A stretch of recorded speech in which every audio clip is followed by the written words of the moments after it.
My channel. તો અત્યારે વાગી ગયો છે 1 અને અમે લોકોએ ગણપતિ બાપાના મસ્ત એવા દર્શન કરી લીધા અને હવે જઈએ છીએ હાજી અલી તરફ. સિદ્ધિવિનાયકનો બ્લોગ નો જોયો તો ડિસ્ક્રિપ્શનમાં લિંક આપી છે, જલ્દીથી જોતા આવજો. આ બ્રિજ જોઈ અને દુબઈની યાદ આવી ગઈ છે.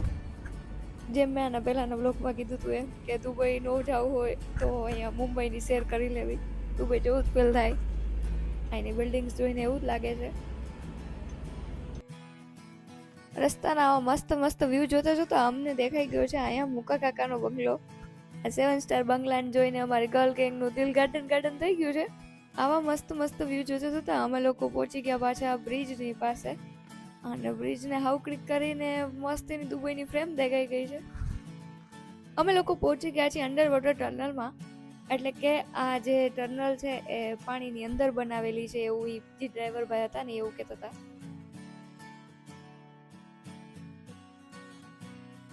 જોઈએ આગળ જતા કે કેવો રસ્તો છે ને કેટલી લોંગ ટનલ છે.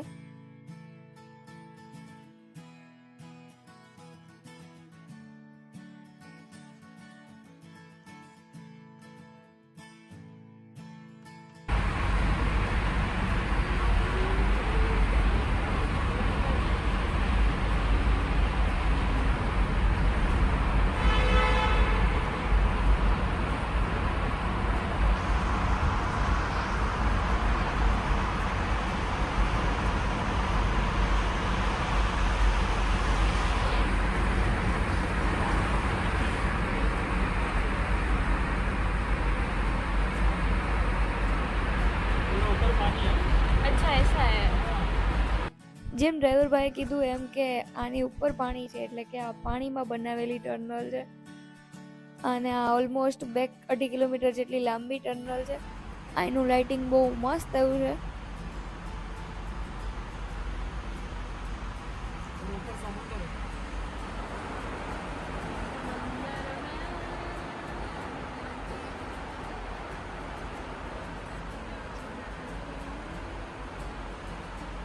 ઓલમોસ્ટ 4 થી 5 મિનિટ થઈ ગઈ છે ટનલમાં જ અને હવે એવું લાગે છે કે બસ એક્ઝિટનો રસ્તો આવી ગયો છે.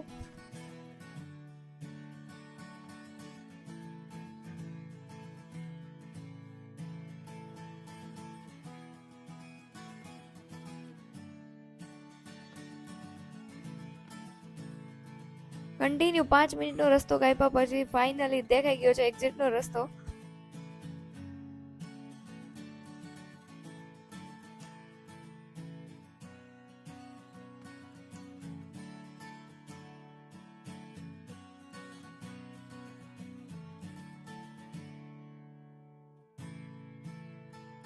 ઓલમોસ્ટ 1:10 જેવું થઈ ગયું છે અને બહુ જોરદાર તડકો છે.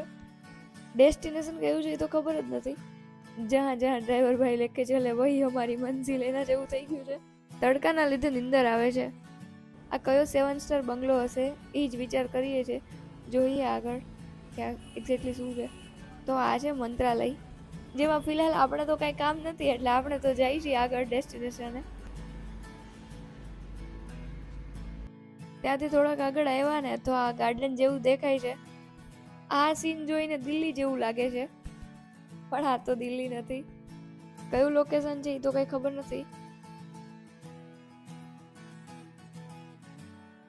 વન્સ મોર સિગ્નલ થઈ ગયું છે બંધ અને આપણું ડેસ્ટિનેશન પણ નજીક જ છે. રોડ ક્રોસ કરીને થોડેક આગળ જતા અમે લોકો પહોંચી ગયા ગેટવે ઓફ ઇન્ડિયાએ. એક્ઝેક્ટ તેની સામે છે તાજ હોટલ અને આ છે ઓલ્ડ તાજ હોટલ. અત્યારે ઓલમોસ્ટ 1:30 જેવું થઈ ગયું છે.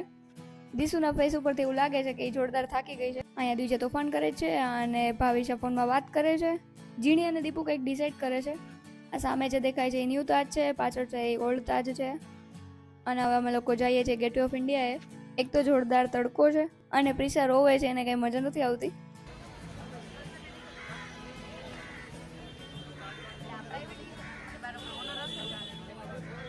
એટલું બધું ટ્રાફિક છે અને આ ચાલવાની જગ્યામાં પણ બહુ ટ્રાફિક છે અને એક તો આજ સન્ડે છે. આટલું ટ્રાફિક જોઈને યાદ આવ્યું કે આજે તો સન્ડે છે. અને અહીંયાથી મસ્ત એવી કેન્ડી લઈ લીધી છે. પ્રિસાને બીજાની જ કેન્ડી જોઈ છે. કેન્ડીની અસલી મજા તો ભાવિશા લે છે. બધાય ખાય કેન્ડી તો આપણે બાકી ન રહેવા જોઈએ. કેન્ડી ખાઈ લીધી અને ઓલમોસ્ટ વાગી ગયા છે 2 અને હવે અહીંયાથી જઈએ છીએ આપણે ગેટની અંદર કે જ્યાં ફોટોશૂટ કરવા માટે જાય છે. બધા પોતાની ધૂનમાં મસ્ત છે અને જાય છે આગળ આગળ. તડકાના લીધે એટલો થાક લાગ્યો છે ને કે અહીંથી હલવાની ઈચ્છા નથી થતી, પણ અહીંયા સુધી પહોંચ્યા છીએ તો ફોટા વોટા પાડી આવી.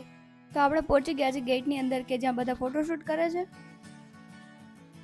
ચારે સાઈડ ફોટોગ્રાફર અને બહુ જ ટ્રાફિક છે. એક તો આજે સન્ડે છે, સન્ડેના લીધે આટલું સાઈડ ટ્રાફિક હશે એવું લાગે છે. બધા પોતપોતાની રીતે ફોટોશૂટ કરે છે અને દિશુ અહીંયા મારી પાસે આવી ગઈ છે ફોટો ક્લિક કરવા માટે. વ્યૂ તો બહુ મસ્ત છે પણ આંખ નથી ખુલતી, તો ફોટા તો પડશે જ. ગેટવે ઓફ ઇન્ડિયામાં કંઈક રિનોવેશન ચાલતું એવું લાગે છે. મારું ગ્રુપ ત્યાં ઊભું છે.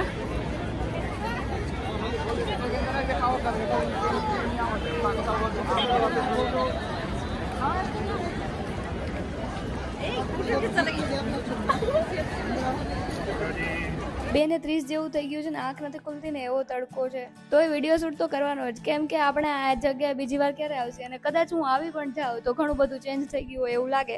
જ્યાં બધા ફોટો ક્લિક કરીને તરસ્યા થઈ ગયા છે બધા, કોઈની રાહ જોયા વગર બસ બધા નાળિયેર પાણી પીવે છે.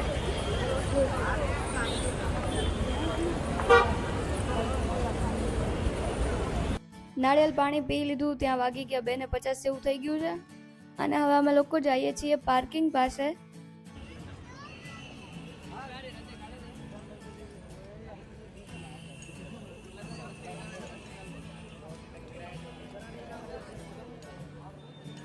ત્યાંથી સ્ટ્રેટ જતા આવું મસ્ત લોકેશન મળી ગયું છે એક્ઝેક્ટલી તાજ હોટલની સામે.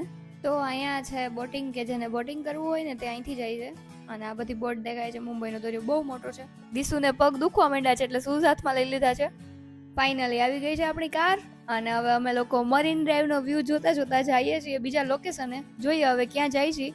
મળીએ નેક્સ્ટ પાર્ટમાં. ત્યાં સુધી તમે લોકો લાઈક, કમેન્ટ અને સબસ્ક્રાઇબ કરતા આવો. Thank you for watching.